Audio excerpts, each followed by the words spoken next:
Electricast.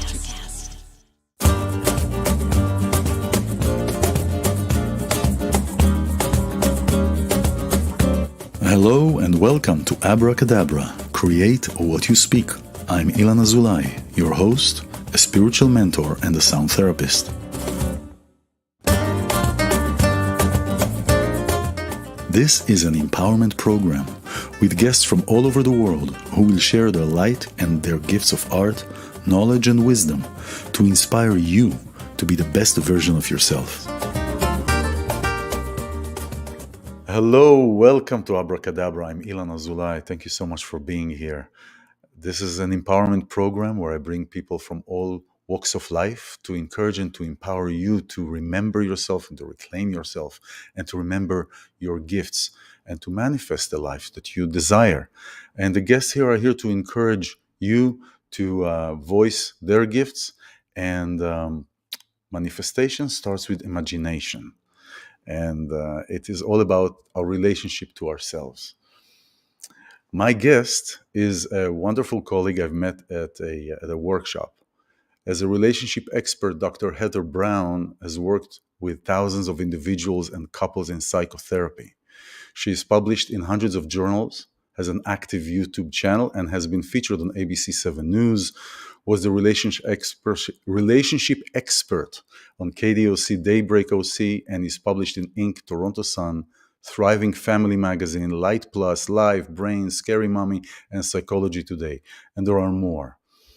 She is a regular guest blogger for both Links for Shrinks and for Marriage-Friendly Therapists. She has 2 books in final stages of pre-publication and a TEDx speaker coming up September 23rd, and you want to listen to that and to mark your calendar. She offers weekly newsletter packed with tips and techniques to improve relationships and has monthly workshops. She's wonderful. She has great advice, and let's bring in Dr. Heather Browne. Hello, Heather. How are you? I am fine. Thank you What for an being intro. here. Thank you very much. You're welcome. Thank you so much for being here. You know, this is a great experience. We've met at an empowerment workshop, actually, right? Mhm. And since then, I've seen how things have shifted. You start using different platforms, media platform. Was it difficult for you to? Was it challenging, or was it too difficult to engage into this new world technology, and rather than the traditional concept of face-to-face? No, it's actually pretty seamless. My background is theater, and then because I do work so much in my office, one-on-one, and we've been Zooming now for several years. Not so much. It's more so the tech aspect of understanding tech that has been a little bit more challenging in putting things together, but showing up and speaking with people and connecting, that's my love. So it's just Yeah, been a lovely way to do it in different formats. I see. Yeah, well, that's cool. Well, we're adaptable species. Yes. Yeah, right. Yeah. So, the focus that you put in, and how you the advice that you give is really eventually all surrounding around relationships, right? Relationships, and this is what your specialty is. And so what I've learned about over the year, it takes a lifetime, right? Is that it is not necessarily all the time about the individual points. Let's say you, me, another person, but it is what I refer to as relational field, as the field between all of us, what we bring into. Because when we are alone, when we live alone in an apartment or in a house, nobody is around us. Everything is hunky-dory. Everything is fine. There is no, we don't argue with anybody. We don't have disagreements. I mean, unless you're like me, where you have 13 of us, so we always argue. But basically, it comes into play when we are connecting with others, when we come with others. So what is happening is this field in between us that is really, it's like the Venn diagram, the 2 circles. It's what's in between, what we're co-creating, and that requires different levels of intimacy.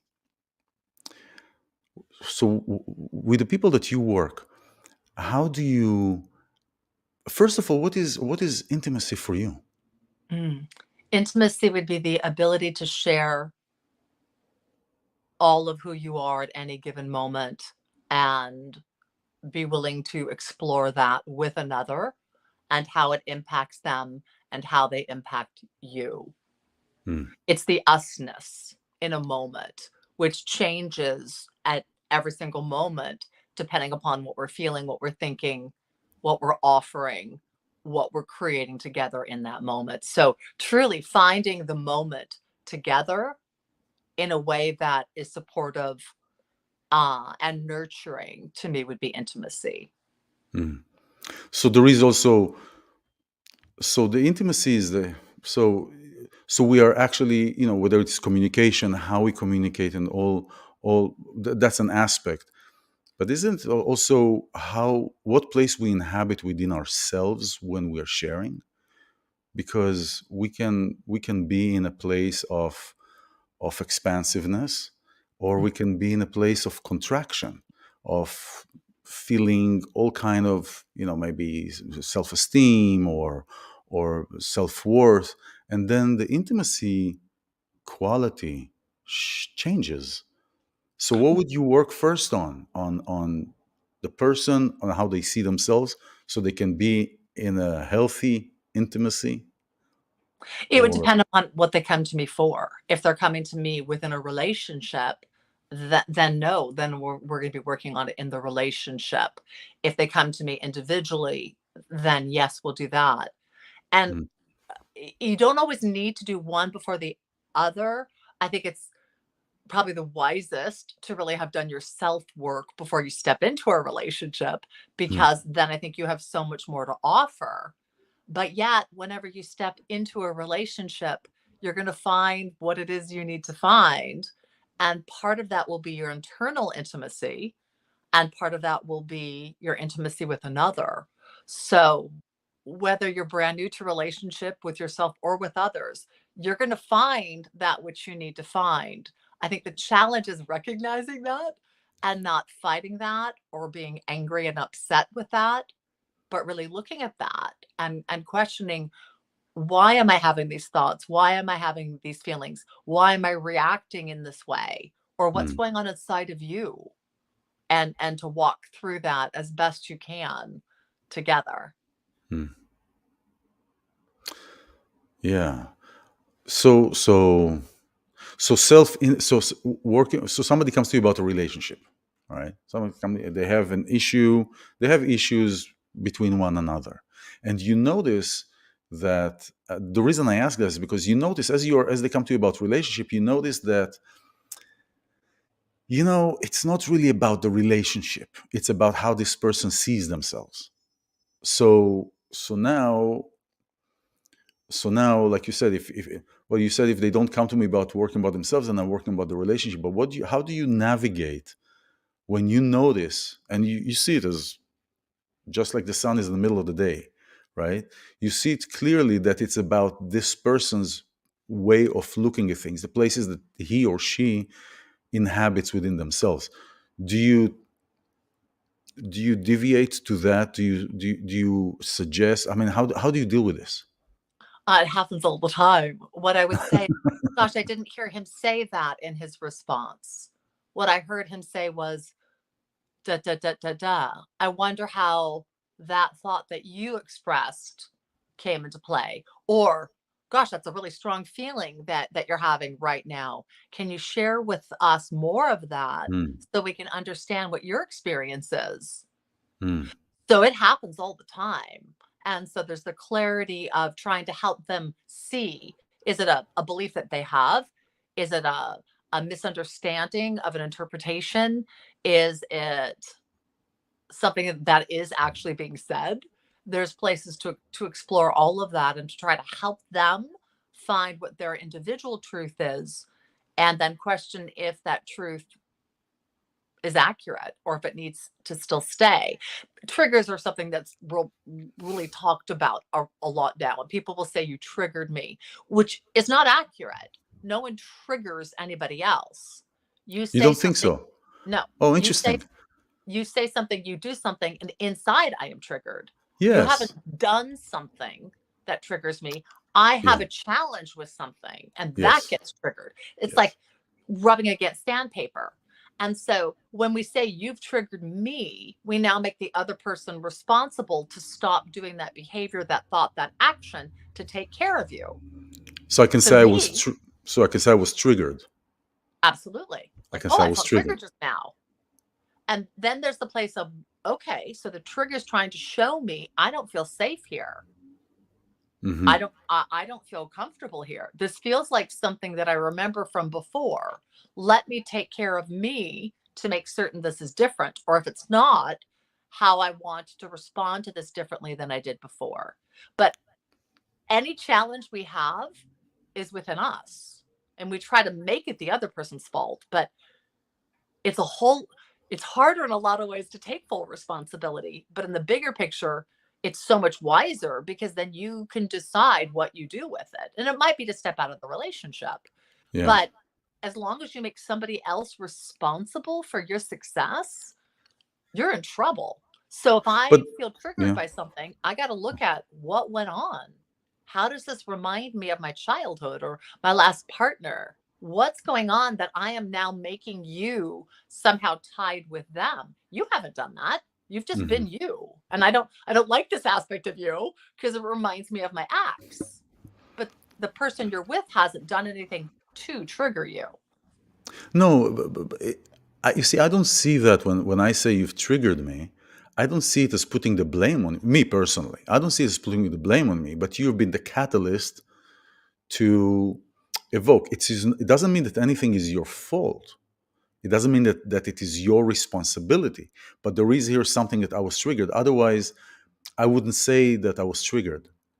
I call I have a part of a workshop that I work on is a segment or that I work with people is a segment called trigger time, true time, where trigger time is the time that I've been triggered.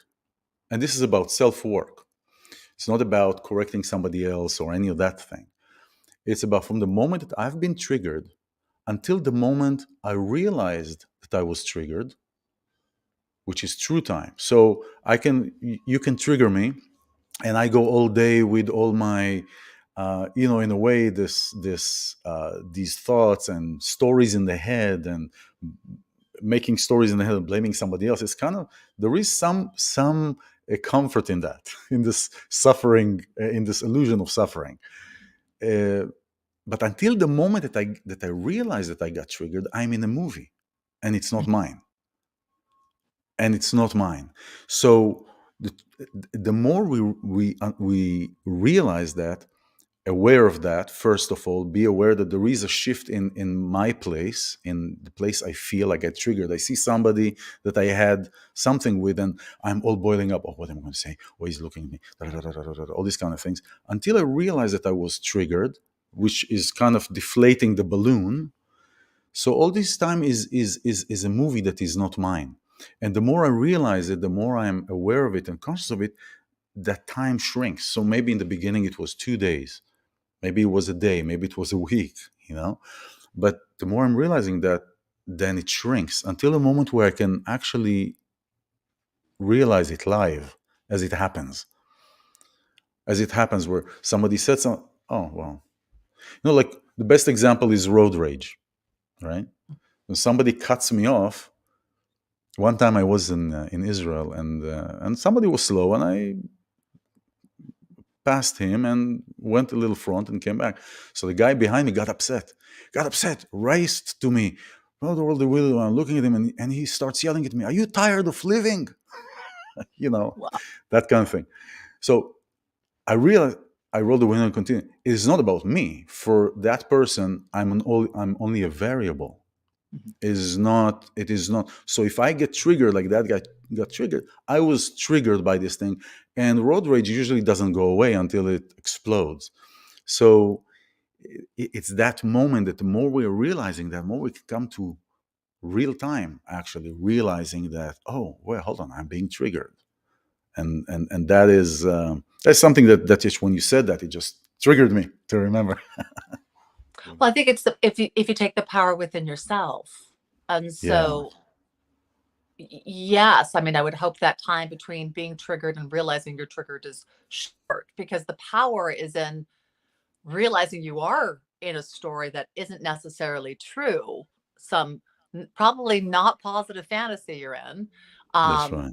and then what to do with it now. But it's very important to realize that work is up to you.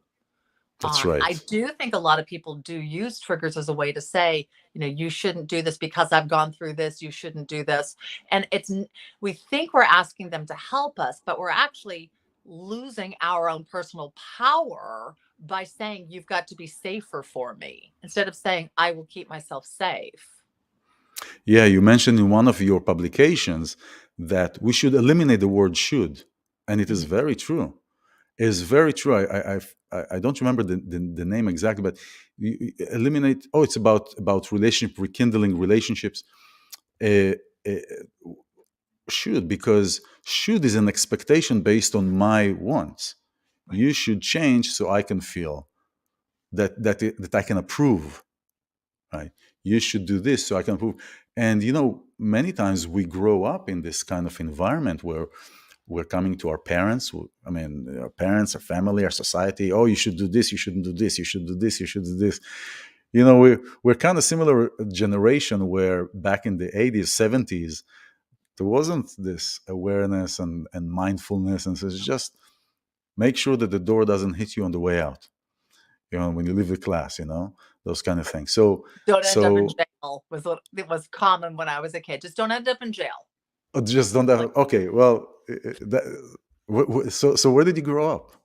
in Where did LA. Yeah, I'm almost 60. And so the viewpoint was very much kind of hands off. Like, we've given you the basics, you just take care of yourself and you'll be okay. hmm, But on the other side, there were a lot of, you're to be polite, you're not to be selfish, you know, seen and not heard. There was still a lot of that. Girls are to be nice. There was a lot of telling you who you were to be and how you were to be. And for some people, they fit that very well. And for some of us, not so much. Some of us have a little bit of a rebel spirit. And yeah, we really wanted to define our own rules for ourselves. And I think that's a big part of the challenge we have in this world, is that we want other people to be like us and accept us as we are, because it's easier for us. yeah, But the that's point of true. the world is for it not to be easy. The point of the world is for us to learn to work together and also to work alone. Hmm, So we need to be different. And those places that are not smooth are the places where we learn the most. that's right. Just like with So, the people that we don't get along with the exactly. most, They're our best teachers. our best teachers, right? It's Yeah, painful. fascinating. Wow, fascinating. um so tell us a little bit about you. Where you I mean, you didn't get up one day and say, hey, I'm going to be a therapist. Or maybe you No, did. not at all. So I have a kind of a different story than a lot of people. I grew up with a mom who was a paranoid schizophrenic. And so she lived a good amount of the time in a reality that I didn't know where she was. Hmm. And it took me a while to realize that was what was going on. But once I did, I started to realize that this is not what other people lived through. But I'm not going to even say being raised, growing up in that gave me Hmm. an awareness that everyone has their own reality and Hmm. they don't line up a lot of times. And my focus became not to try to prove mine or make certain that everybody else felt mine and mine was right. My focus came to be, how do you try to understand what other people's are around you? And how do you try to bridge that to be able to coexist?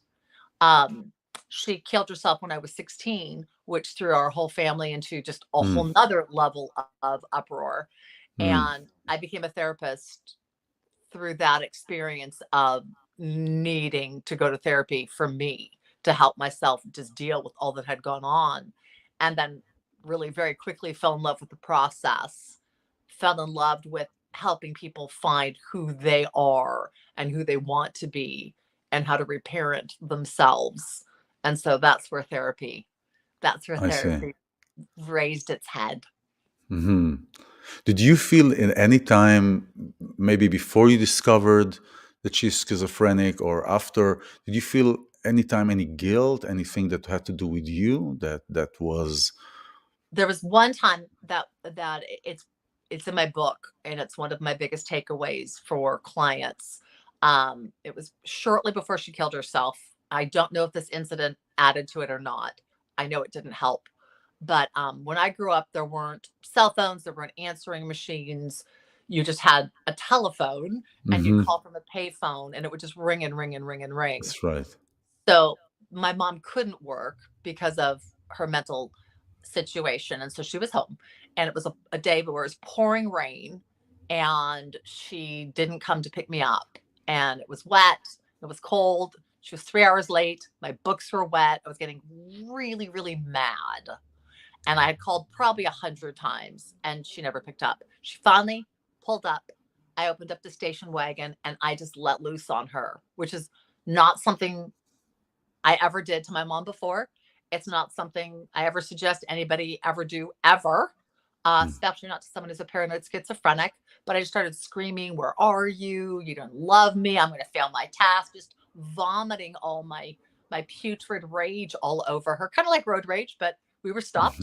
Mhm. And she looked at me with eyes that truly looked like they wanted to kill me. And she said, "I just stopped my best friend from trying to kill herself."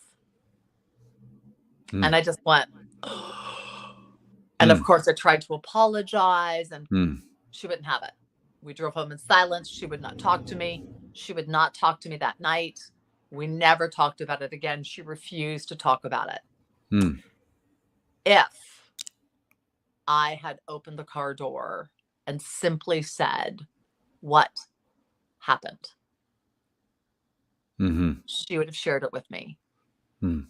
I would have loved on her, and I would have been a comfort. And she would have apologized for being 3 hours late. But I learned a very, very important lesson, which Yeah, is if you don't know what has happened, do not assume that you do. I call it the pause. And I that's just right. tell people, just pause for a second, ask the question, and wait for the response. Most times, there's going to be a valid reason, or at least the person thinks it's a valid reason. Yeah, But you can't take your rage back. that's And right. I That's right. I made probably one of the worst nights of my mom's life a whole lot worse. Mm. And it didn't get my book dry, and it Hmm. didn't take away those 3 hours. So what I did was basically just make the night awful. That's one moment that I will say I wish I had known. I'm not going to beat myself up over it. I was 16, I was a kid. I was frustrated, but I did not handle it right. Yeah, Yeah. when do you find yourself? I mean, you kind of, in a way, beat up yourself, about that. I mean, you recognize that it is a great lesson that you've got, but I can only imagine that you've never spoken about this again, and it's probably, for a while been eating you up. Well, she You killed know. herself shortly thereafter, so there wasn't Um, there wasn't room to.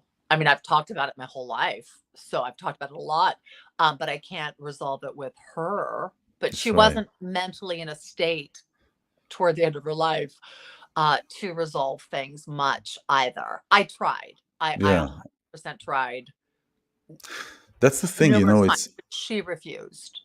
yeah, yeah. And so that's really, especially for us who still have some parents alive, is to resolve everything, um, I would hope so. I would before. hope, Yeah, because we think it does us good, but it doesn't.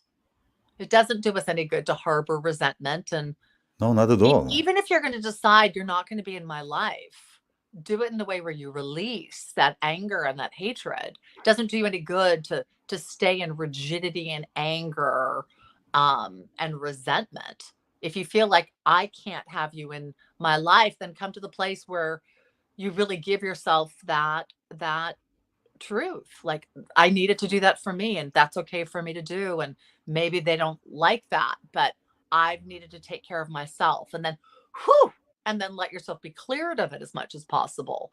But the reason our country is so angry is we don't do that. We just stay mad and we keep talking about it and Well, I mean, trying to this shame the other person. this is one of the reasons, but there are external forces that are affecting successfully many people this time. The fear tactics and all that is affecting people, and putting people in a creating the environment for people to continue and cultivate fear and Yeah. anger. It is this is a It's common thing. very well being orchestrated right now. Always, to be Very honest with you. well. To be And honest with you, always. COVID just made it so much more clear how much of a very, in my opinion, sick, odd game this all is. Yeah, It depends who you ask, right? completely, Depends who you ask. It's totally, completely. my whole thing about this, that the whole COVID and everything before was just to get to the process of entering into our body, into our system. Everything was a wag the dog type of film. Have you seen that movie? Yeah. Yeah, it's the same thing. But it's very common that we look at the past and we judge ourselves, right? We judge ourselves about the past, forgetting that the reason we judge our past, the reason we judge 10, 15, 20 years ago for what happened, what we did, the reason for that is because now we have the tools to see and identify what was not healthy. But back at Right. that time, we were immersed in our emotions. Our emotions were covering our eyes. We couldn't see further than our nose size, so to speak, and we operated there. So when we're talking about forgiveness and forgiveness to ourselves, is really to see that back at that time, these are the eyes that I had. I wrote a The piece because people are having a lot of challenges with hindsight. And I said, Mhm. well, what if we call it kind sight? Oh, nice. Because hindsight's, of course, when if I went through that red light, I was going to slam into that car, of course you wouldn't do it. But we really do the best that we know how to do with where we are. Is it going to Exactly. always go well? No, but we do the best we can. And if you pull back and think, well, how often am I in crisis with the choices that I make? Truly, hardly ever. Hardly ever. We do so much well. It's pretty astounding. But are there Mm. some moments where we blow it? Yeah. But we've done the best we could. And so, therefore, there must be some knowledge we need to have out of realizing, oh no, this could go wrong. Well, now I know that. I've learned what I've needed to Hmm. learn, and let me move from that with that knowledge. That's a Hmm. really healthy way to do it. But if we didn't have challenges, we would never grow. We Oh, would that's just true. stay the same all the time. And that'd be a pretty boring life, but it also wouldn't Mhm. benefit us. I mean, I think people really we like to overcome. I think it's very much a big part of our ego. Like, what can I do? It's What also can part of I our learn? How amazing can I become? survival too. Part of a survival mechanism to overcome. Absolutely. The fight and Yeah. flight. Yeah. Yeah. So Yeah. Yeah. this Yeah. is just part of that. And so if you realize I probably have a really long life. Why? Because there's probably a lot that I need to integrate and understand. What I'll tell people that come to me is, especially people who are dealing with depression, I'll say, Hmm. instead of thinking like, today I start my day down here, what I want Hmm. you to do is just wherever you start your day is your neutral.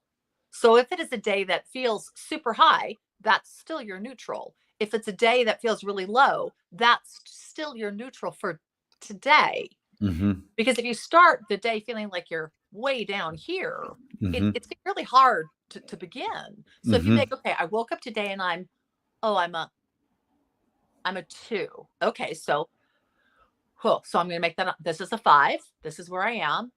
Let's try to keep it up because I want to stay up as much as possible. But it lessens some of the judgment. It lessens some of the Hmm. criticism we have upon ourselves simply based upon how we feel when we wake up in the morning. And then it turns into, well, what can I do? It also takes you out of that comparative mode of, Mm. oh my gosh, I'm so much worse than I was yesterday. That thought is not going to help you.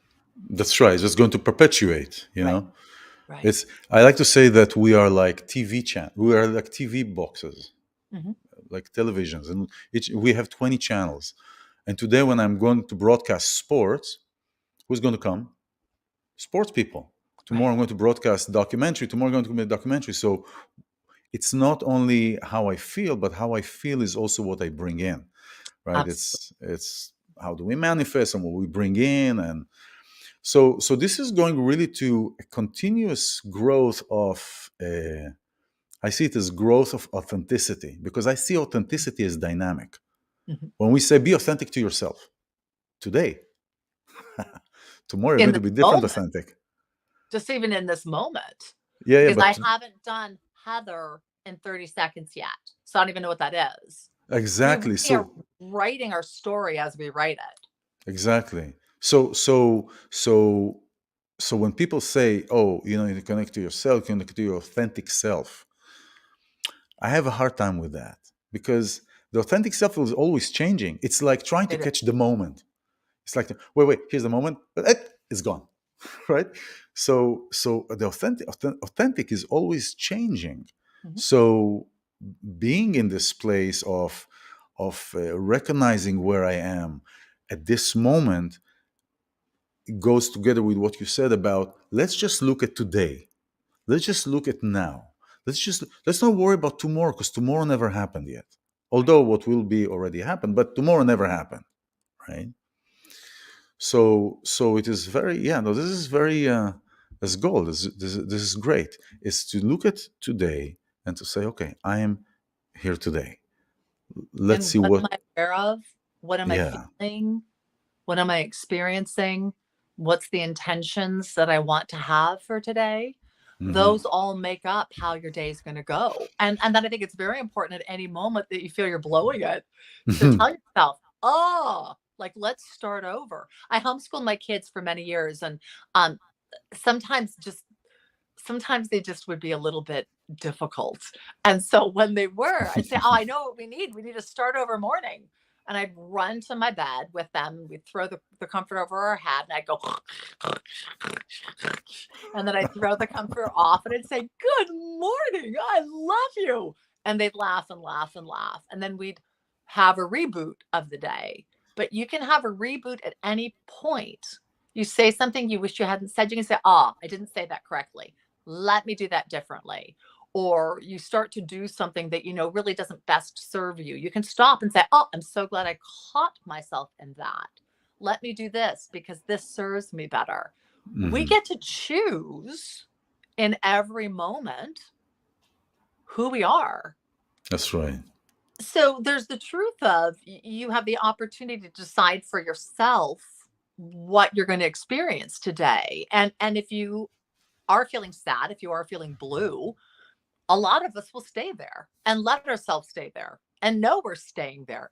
And Hmm. that's okay because it's your choice. But it's important to realize you do have a choice to what you focus on. Doesn't mean you can say, I'm going to focus on being happy and you're going to be elated. But you can always move to, well, what's a little bit better of a focus than what I'm focusing on right now? If I'm focusing on the person screaming at me in the other car because he feels I cut him off, I can focus on that. Or I can focus on, thank God they pulled away and they're no longer by me. Or I can Hmm. focus on, thank God I wasn't hit. Or I can Hmm. focus on, I'm so glad I don't respond to people in that way. There's always a thought that's a little bit of a cleaner, healthier, higher vibration that you can move to. And when you do that, you allow yourself to move up bit by bit by bit by bit. And Yes. in doing so, it lets you realize you do have control. You do have some choice, which is paramount. Yes. Yes. Yes. Yes.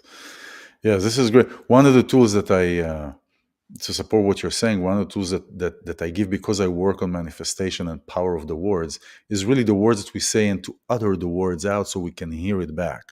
Mm. Speaking it is the, if we, people who speak in terms of masculine and feminine, speaking it is the masculine and hearing it back is the feminine. So we're creating a circle, and the intention behind the words are the fuel to the words. That's beautiful. You That know, is it's like, beautiful expressing it like that. thank you. Yeah, but we are, it's coming from one another as we're having this conversation. I like to speak a lot in analogies. So, for example, you look at a car and a driver. The car is the word, the driver is the intention. Just like the car is the body and the driver is the soul. You can pimp the car till tomorrow, but without driver, without a soul, without the intention that fuels the word, I ain't going nowhere. Yeah. You know, so it's and there are sentences to say that, and you know, sometimes we don't feel like saying, oh, I'm grateful and happy now for the abundance is coming. But you know what? You keep saying it and you start believing it, because we're creating a vibrating effect. We're creating like a ripple effect Well, you where can we're ask starting to say yourself the that. opposite of that. I don't feel like being appreciative. I don't feel like being grateful. Okay, so what do I feel like? I feel like feeling crappy. I feel like feeling like, I don't get anything. I feel like feeling jealous.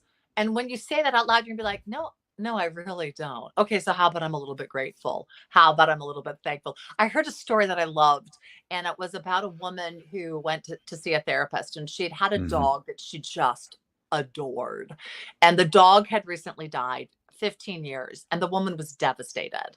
And so she met with a therapist, and she said, I'm never going to love like that again. I'm never going to have another dog. And Mm. the therapist said to the woman, okay, help me understand this. This was the love of your life. And she said, yes. She said, so you felt completely in love for 15 years. And she said, Mm. yes. She said, and the reason you're devastated now is because that dog is gone. And she said, yes. And she said, so you would rather live the next 15 years not feeling love than to go get another dog and feel not the same love, but love for 15 years. And then at the end of 15 years, feel this hurt once again. And the woman said, I think I need to get a dog. But there's the place Yeah, of, yeah, why would we choose to stay in a place that really doesn't benefit us? And we do that at times. I mean, we are very self-destructive at times and self-sabotage, but there's a place to look at it. I'll go into self-pity for a couple of seconds, and then I'll say, yeah. you're just feeling sorry for yourself. Like, do you really want to do this? And I'm like, yeah. I'm like, okay, go ahead. Feel sorry for yourself then. And then I don't. So call yourself on your little shenanigans, because oftentimes you then move into that higher part of you, your inner being that says, well, I don't That's feel true. this way. I want to That's feel true. good. Yeah. Yeah, that's true. That's interesting. So the power, again, the power of the words, right? The power Yeah. how we saying. You know, Abracadabra, the program. Do you know where it comes from? It comes from Aramaic. It's in Aramaic, and it says literally "Abracadabra," I create as I speak. Mm, Because the power beautiful. of the word in Judaism and Kabbalah was always the the world was created in 10 utterances, right? Mhm. So it's always the power, it's always, that is the difference also between us as creation of humans versus the animal kingdom, because we're above the animal kingdom, but the only difference is that we have the power of speech, and we are the only species that can decide to change our fate, right? We can Mm. decide to change that by the power of our word. a, a And chicken our is not, faith. We can change and our our faith faith, and our too, faith, which is pretty powerful. and our faith. A chicken is going to get up in the morning, is not going to say, okay, today I'm going to be a wolf. Yeah. Today I'm going to overcome my chickenness, right?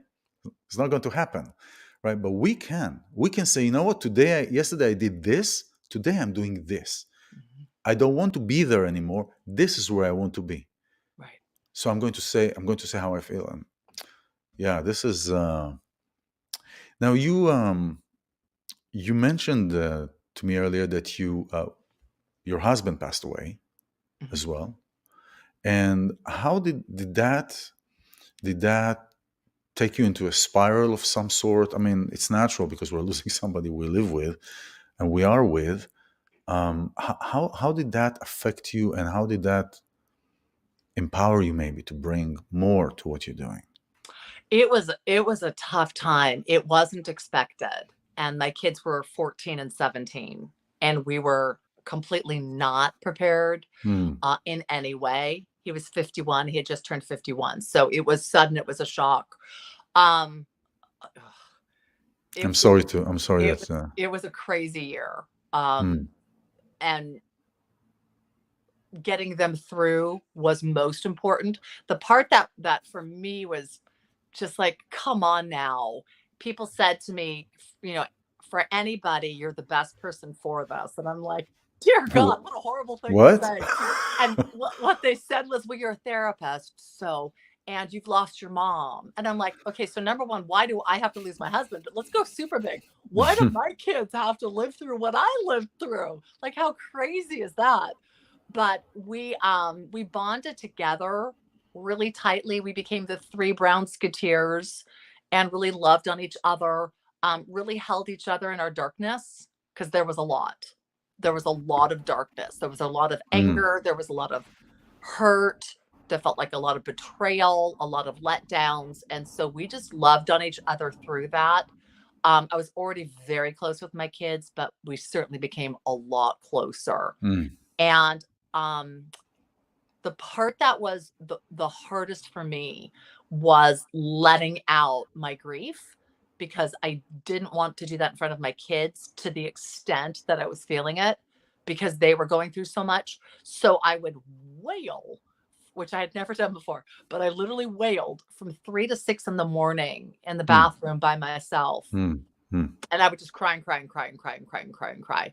And one day I felt someone praying for me.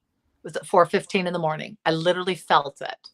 And I stopped and I said, right now in this instance, someone who is praying for me, and whoever is, thank you, thank you, thank you, thank you, thank you, thank you. Put a little post on Facebook and I said, whoever was praying for me at 4:15 this morning, it was received. And I felt it. And I thank you from the bottom of my heart. One of my very dear friends responded and she said, it was me. And I said, you transformed me in that moment. Hmm. There was something incredibly powerful about being in the place that I could actually feel other people's prayers coming through. Hmm. Because before that, it had been, lip service to hear lovely, kind, thank you, thank you, thank you. But at that moment, I experienced it You and felt something it, yes. completely, and something really shifted. Um, Before that, I'd had two friends that were very angry with me for not calling them. And Hmm. they said, why won't you? And I said, I don't think you're going to quite understand this. It's not that I don't think you love me. I do. It's not that I don't think you want to be there for me. I know that. And I know it would feel really, really good. And then I have to hang up the phone. And then I am alone again. So I just have to figure this out. Hmm. And it was amazing how deeply I became connected with my spirituality. I have always been, but it was a whole nother layer to be able to say, like, this is all up to you. This this is Hmm. this is all up to you. Just keep me breathing and keep my heart beating, and I will do whatever it is that you need for me to get my kids through this. And one of the toughest moments was just a couple of nights in, we were sitting on the living room floor and I was looking at them. We're all sobbing. We're in blankets all around us sitting in the living room. And I remember looking at my kids and I said, this is the hardest experience I've ever had, in the fact Hmm. that there's nothing I can do. And they both said, what do you mean? And I said, for the first time in my entire life with you, I I can't take away your pain. Hmm. And it was so humbling and so Hmm. horrible, but it was so true. And I said, I can love you wonderfully. it's not going to take any of your pain away.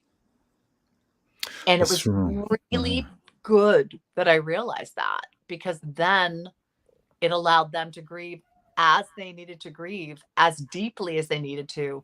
And it wasn't my role to stop it, to alter it. It was my role to love on them as much as possible in the ways that I could. But it was really hard to watch them in that kind of agony. Yeah. Wow. Yeah. Well, thank you for sharing. I mean, this is. I hope this is for anybody who is watching, that to be inspiration and encouragement to take a step to the left or to the right from where you are. If standing right where you are is not working for you. Yeah. There's always other steps to take. And That's right. Forward and backwards. No. this is just my truth. I hope it will be others. I feel that we are dearly and devotedly protected by the divine. I feel we are dearly and devotedly loved and cared for. Mm-hmm. And that doesn't mean that horrible things aren't going to happen to us. Horrible things are going to happen, but we are never separate unless we decide we are. There is no way to separate us from love, because we were created out of love. So it's only Mm-hmm. our belief that we are, but we really never are separate from God or from the divine or from all that there is, unless we choose to believe that. And That's right. the more we embrace that, Mm-hmm. the more relieving that feels, and the more That's powerful that right. feels. That's right. That's right. That's right. I say to everybody that I meet, let alone people I work with, that it's very it's important to understand that everything that happens in this realm, everything that happens in this physical where we are, has a spiritual reason and cause. Yeah. So it Everything is is spiritual. there you go. Everything is We are therefore of everything is a spirit. spiritual reason and cause because Well, we're of spirit. That's why we're here. exactly. We're the breath and the emotions of God, Hmm. um, the divine, what you will. We're the human expression of it, and how we choose to express ourselves as humans Yeah. Yeah. is Yeah. is our gift back. And sometimes Yeah. it's not a very lovely gift, and sometimes it's absolutely glorious. Yeah. Yeah. Yeah. It's a spirit that holds the matter, Yes. and therefore the matter can shape accordingly. Yeah. So let's talk about. I want to talk about. You recently was invited to be a TEDx speaker that is coming up September 23rd, right? I am. That's a great day. It's my son's birthday, September Congratulations. 23rd. Well, thank you very much. So talk about anything that is coming up, and let's talk about how people can reach you. Everything will be written down underneath here, your details, and people can contact you. But maybe you can talk about what's coming up for you, and talk about the TEDx, and Sure. yeah, There's go a ahead. lot. So I do monthly workshops, and that's just to reach people beyond what I do on my one-on-one. Obviously, I work one-on-one or with couples. I also coach with people who aren't in California if it's appropriate. Um, I have just recently finished a book on couples communication, and we are moments away from sending it out to publishers to get it picked up. Nice. Thank you. I am Congratulations. about 3/4 done with co-authoring a book on anxiety, which we're going to self-publish. So that's Oh exciting. wow. It's bridging the from the psychotherapist realm with a yogi and bringing them together, which I think is a blessed way of bringing in the different aspects of um, mind, emotion, body, and spirit. So Hmm. we'll be bringing that out hopefully at the end of the year. I have my TEDx with Hmm. Mount Rubidoux on September 23rd, and that's coming up as well. So lots That's of things. That's great. That is really great. So happy for you. This is wonderful. Thank you. Thank you. Yeah. So this has been really a great time to have you. We could talk until tomorrow. Um, but thank you very much for being here and for sharing. Can you um, last last words for our listeners? How Mm. any words of encouragement, anything that comes for you, anything else that Yeah. comes to you to share. Let yourself live in your bliss as much as possible. Let yourself find those spaces and those places that feel heavenly and warm and kind and compassionate and creative, and let yourself be in that place as much as possible, because from there comes our best inspiration, Mhm. and from there comes our best gloriousness. Oh man, Yeah. wonderful. Thank you, Dr. Heather Browne. Thank you very much for being here. It's been really great and fast. And thank you, everyone who is here. My name is iLan Azoulai. This is Abracadabra. Create what you speak. Remember your gifts. Yeah. So thank you very much, and we'll see you soon. Bless you.